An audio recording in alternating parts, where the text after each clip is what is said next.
Hogwarts Legacy has recently been shown at the PlayStation State of Play, and while this was a specific PlayStation event, it'll also be on Xbox and on PC, so you don't need to worry about that. Now, as to the game itself, I think it looks awesome. The film sequences and the characters look great.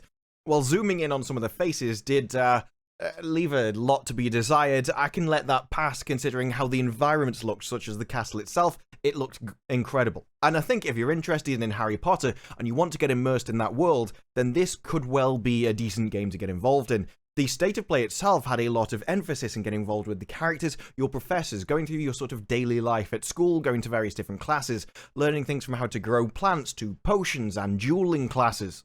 It also spoke a lot about how you get to explore the place, not just the castle itself, but outside into town and into the lands beyond, which to see things that are only hinted at in the movies or in the books themselves. And to navigate this won't involve just getting involved with the characters themselves, but you'll have to solve puzzles and find hidden pathways to navigate around the world, and you can navigate around the world through things like flying on a broomstick, so there's lots of different transport to keep things fresh. And from how they spoke about it and what they saw, if that's what you're interested in, exploring, getting involved in the world, getting involved in the people, and just kind of getting a Harry Potter experience, then that seemed quite strong.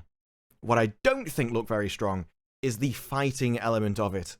Because while this is a single-player, third-person RPG, and therefore getting involved in the environment and the story is a huge part of the game, the fighting just seemed dull to me. Maybe it's because I'm not a massive Harry Potter fan, but when you're having one person versus 6 and the other 6 people are just standing there statically staring at you while you beat up one after the another individually and they don't do anything, it really didn't strike me like a very entertaining experience getting involved in the action part of the game. And while there did seem to be sort of a variety of what you could do to various different people with the spells, there didn't seem to be enough of a back and forth, a sort of attack and counter between the enemies and the player themselves. Now, maybe this is just because I'm used to Elden Ring at the moment, and that's quite a high bar to go against, but everything just seemed quite slow and dull, and I think that's definitely the weak part of what I saw for me. Also, the animations of the spellcasting itself seemed really over the top. It actually reminded me a lot of the animations from Dragon Age 2, which seemed very over the top for casting spells.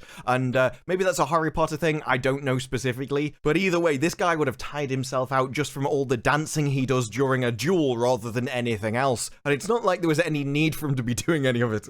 But overall, if you're a fan of Harry Potter, I think this could be interesting. It looks good, and if you want to get immersed in that world, then that seems to be where they're putting their focus on. And from what we saw, it seems like they did a good job of it. Now, this was edited footage, quick edits. We didn't see huge shades of gameplay. This wasn't sort of a half an hour start to finish going through a mission, which I think is the gold standard when it comes to actually showing gameplay. But what we did get was the environment, the characters, some of the voiceover work that was there, and all of that seems strong to me. So I think if you're a big Harry Potter fan, then this is definitely one to watch. A lot of people in the chat from the live stream seemed very happy with what they got. There were people commenting that they thought it was PlayStation 2 graphics and stuff, and I'm like, I don't think you can remember what those graphics were like. I think the castle in this looked incredible, and there seemed to be a lot of attention to detail on the environments themselves. Now, this game is set in the 1800s, so it's obviously before the movie. I don't know whether there'll be any sort of canon issues there, but I imagine, like with most games, this will be a self-contained story that really won't affect much of the grand scheme of things. But this also has the side effect that,